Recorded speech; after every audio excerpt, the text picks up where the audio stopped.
Do you feel like sometimes you have to do it all? Work, new baby, marriage, clean everything up, take care of everyone, take care of everything until your body and your heart just can't take it anymore? Meet Netta. Let's talk about her story. Netta is a conscientious, multitasking, high achieving woman. She's very thoughtful. She knows how to do a lot of things all at once, and she has high energy to do it all.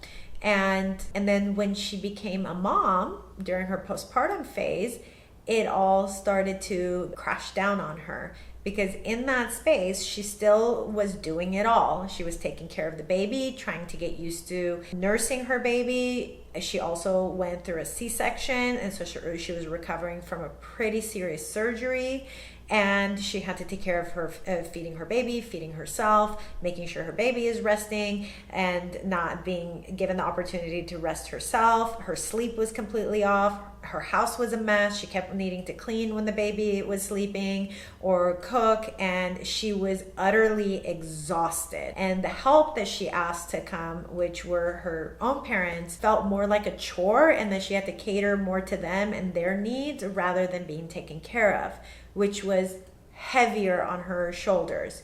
And her breaking point was when her husband wasn't helping her, wasn't seeing that she was in distress, wasn't seeing her needs, and was also asking for sex. That's when she had enough, and she broke down into crying spells, and she just couldn't stop crying, and she was really upset, and she was picking fights with her husband, and she felt really unheard and incredibly exhausted, but also unsafe to let anybody take care of her because they weren't listening to her, taking care of her needs. So Ned and I started working together when she hit her tipping point, which was that she was starting to feel a bit depressed. She could not stop crying, and she wasn't really bonding as well with her baby the way she wanted to. She was at risk of postpartum depression, and she knew that something wasn't right with her dynamics.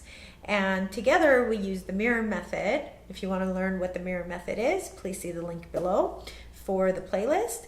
But going back to Netta's story, to help her build awareness and understand what's going on. And we learned that she really had a hard time asking for help. And when she did ask for it, it felt like it was not heard or wasn't attended to fast enough. For her, she's not used to asking for it. She just does everything herself all the time. So by the time she asks for it, for her, it feels like a loud roar, like it's a big thing that she's asking for. For those around her, it kind of comes across as a little peep. Because first of all, the people around her are used to and conditioned to her just taking care of everything, so they tend to not get in her way. And then at the same time, because she hasn't exercised that voice of asking for her needs, she gets uncomfortable and has already reached beyond her capacity when she asks for it. And that unfortunately made her clam up and not ask anymore, although it was her job to practice and exercise asking further until her needs are met. So she came to work with me as well as with her husband to develop a whole different plan in her household to help her get her needs met. What was needed here was for her husband to listen to her a little bit more, to also understand her needs during her postpartum phase, how vulnerable she is during that time, including surgery, trying to lactate, and needing rest so much.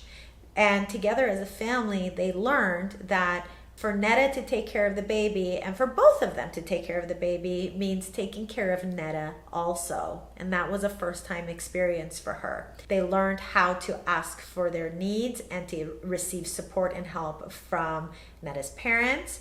They considered bringing in extra help, and Netta finally felt heard and safe enough to rest so she can really start bonding with her baby.